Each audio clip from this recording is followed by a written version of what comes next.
आप देख रहे हैं जीटी न्यूज, सब पे नज़र, सबकी खबर। नमस्कार भारत, मैं वरुण कुमार। आशा है आप सब परिवार अपने घर में होंगे और स्वस्थ होंगे। आइए देखते हैं जिला कृषि पदाधिकारी विकास कुमार से बातचीत के कुछ अंश। वैसे इस जिले से मैं पूर्व से ही परिचित हूँ और यहाँ के किसानों को बाढ़ के में घबराने की बात नहीं। बाढ़ तो आना ही नेचुरल फेनोमेना है।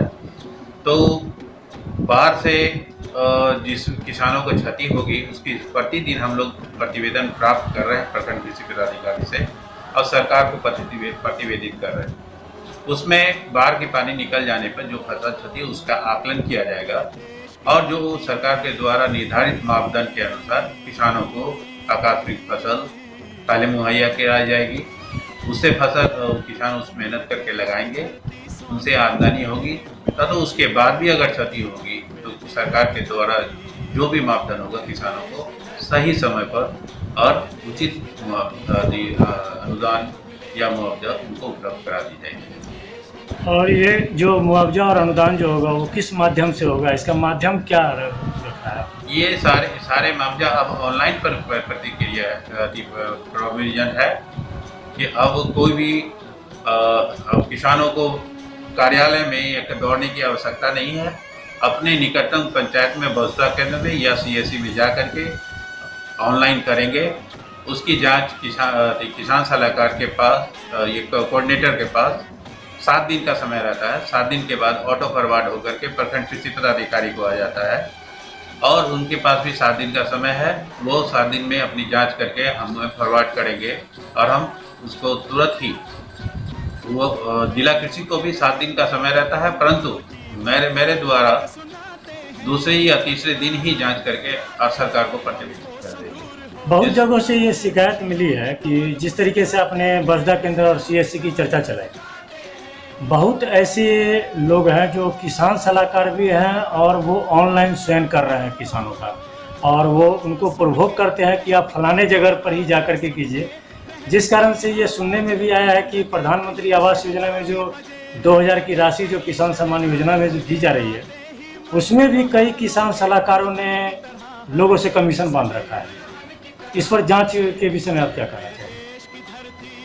क्योंकि मेरा यहाँ नया है और ऐसी तो सूचना अभी तक नहीं मिली है, लेकिन अगर वो ऐसी सूचना मिलती प्राप्त होगी तो अवश्य किसान सलाहकार पर कार्रवाई होगी। किसानों को हम लोग कुछ नहीं देते हैं कि थोड़ी सी सम्मान दिया गया है जो माननीय प्रधानमंत्री मोदी जी के द्वारा दी गई है और उसको सरजमीन पर उतारना ही फर्ज है। इसमें हमारे कृषि परिवार के सारे लोग ईमानदारी पूर्वक किसानों को मदद करें। मैं इस दिशा में अवश्य काम करूँगा। और ये अभी तो तत्काल कोरोना काल चल रहा है, जो चूँकि वैश्विक महामारी है, पूरे विश्व में फैली हुई है। इस परिस्थिति में भी किसानों को अपने खेत में जाना ही पड़ता है, काम करना ही पड़ता है, जबकि सरकार ने तो कहा है कि पूर्ण लॉकडाउन के रूप में रहना है। किसानों से आप क्या अपील करना चाहेंगे इस कोरोना को लेकर? किसानों से अपील है कि कोरोना तो महामारी का रूप धारण किए जा रहा है, परंतु सोशल डिस्टेंस और जो भी सरकार के द्वारा निर्देश है उसका अनुपालन करते हुए कृषि का काम करें। लॉकडाउन में कृषि विभाग छूट है, वो फ्री होकर के जा सकते हैं, लेकिन संगठित होकर नहीं। अपना सोशल डिस्टेंस 2 गज की दूरी मेंटेन करें, बार बार हाथ धोएं, मास्क जरूर लगाएं और अपना खेती करें, क्योंकि ये आवश्यक सेवा है। और एक किसान भाई जो अनाज उपजाते हैं केवल अपने लिए नहीं, वो देश के लिए उपजाते हैं और देश के लिए हमारी सेना है, हमारे मेडिकल स्टाफ हैं, उनका भी रिगार्ड कर है। उसी तरह रिगार्ड किसानों का भी है और वो अपने महत्व को जाने और कृषि पर डट करके उत्पादन करे ताकि अपना देश बढ़े और उनकी आमदनी बढ़े। अभी क्या सब किसानों को अभी क्या सब मिलना है तत्काल में, जैसे ढैंचा वगैरह, कोई बीज वगैरह? नहीं, हमारे यहाँ समस्तीपुर जैविक कॉरिडोर है।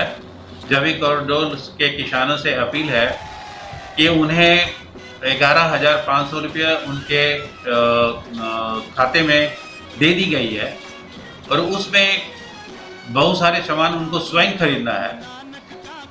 ढैचा डीलर के द्वारा परचेज किया जा रहा है, उनके सभी ब्लॉकों में अलॉट कर दी गई है और उसमें डीलर अपना ढैचा लाएंगे। ढैचा उनसे खरीदना, उनको पैसा देकर ही खरीदना है, क्योंकि सरकार की राशि उनके खाते में है।